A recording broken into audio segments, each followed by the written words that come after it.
হ্যাঁ বলেন, আপনারা কেন দাঁড়িয়ে আছেন? আমরা সবাই মালিক শ্রমিক, আজকে আমরা মালিক শ্রমিক সবাই ঐক্যজোট হয়েছি।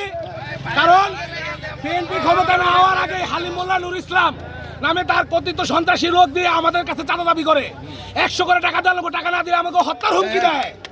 আমরা এর জন্য সব শ্রমিক, আমরা গাজীপুর জেলার যত শ্রমিক আছি পরিবহন জগতের সবাই ঐক্যজোট হয়েছি। আমরা কোনো চাঁদা গাড়ি চালাবো না। আমাদের কাছ থেকে পুলিশ আমাদের নো পার্কিং এর মামলা দেয়, হয়রানি করে। আমাদের লাইসেন্স পারফেক্ট, গাড়ি কাগজপাতি পারফেক্ট, তারপর আমাদেরকে গাড়ি চালাতে দেয় না। পুলিশের কাছে আমরা কয়েকবার টহল পুলিশের কাছে গেছি যে আমাদের কাছে চাঁদা চাই, আমাদের মারে ধরে আমাদের বাঁচান। তারকে আমরা পারবো না বাবা, তোমরা যা করো তা করো গা। তার মানে আবার ওদেরকে আমরা বলছি আপনার কিসের টাকা নেন, কার টাকা নেন? আমরা হালিম মোল্লা নুর ইসলাম বলছে নাকি আমাদের থেকে টাকা দেওয়া লাগবে, না দিলে আমাকে মেরে নেবো, হত্যার হুমকি দেয়।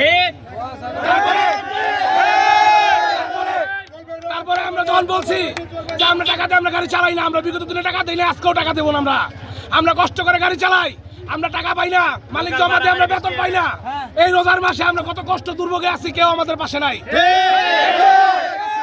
এর জন্য আমরা রাস্তায় নামতে সকল মালিক শ্রমিক ঐক্যজোট হইয়া আজকে রাজপথে আমাদের সমাধান দিবে, না তো আমাদের খাবারের ব্যবস্থা করে দিবে সবাই। আমাদেরকে টাকা চাই, তারা বলে যে টাকা না দিলে আমাদের গাড়ি চালাইবার দিবে না। তারপরে ওই মেহেদী নামে ছেলে 19 টাওয়ারের এখানে অফিস বানাইছে, সে আমার টাকা নিয়ে হত্যার হুমকি দিছে এবং বলছে যে এই টাকা না দিলে আমরা গাড়ি রোডে চালাইতে পারবো না। আবার এমনও কথা বলছে ড্রাইভারদেরকে, যদি টাকা না দেয় তাহলে গাড়ি ধইরা ড্রাইভার ধরে নিয়ে চলে যাবে তারা। মেহেদী নামে ছেলে, নাম হলো মেহেদী নামে ছেলে, সে বলে নাকি গাজীপুরের নেতা, বিএনপির নেতা নাকি বলছে হালিম মোল্লা এবং নুর ইসলাম, তারা নাকি বলছে টাকা ওদেরকে দেওয়া লাগবো। তা আমাদের অভিযোগ, আমরা কোনো চাঁদা দিয়ে গাড়ি চালাবো না, রাস্তা আজকে আমরা ব্লকেট করছি। আমাদের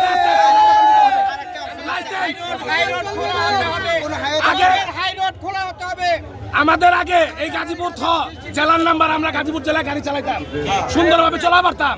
এই আওয়ামী লীগ সরকার আইসা কে হাইওয়ে রোড কে সাব রোড বানায়া আমাদের গাড়িটা উড়াই দিয়ে অটো নামাই দিচ্ছে রাস্তায়। এখন আমরা গাজীপুর জেলায় গাড়ি চালাইতে পারি না। আমাদেরকে বলে মেট্রোর মধ্যে গাড়ি চালাবে, আর অবৈধ গাড়ি, ব্যাটারি চালিত গাড়ি হাইওয়ে রোড, মহাসড়ক সব জায়গায়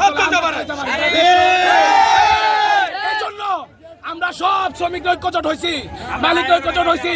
এই আইন, এই অনিয়ম, এই অত্যাচার, এই জুলুম, এই থেকে আমরা বাঁচতে চাই। যদি এটার পদক্ষেপ না হয় তাহলে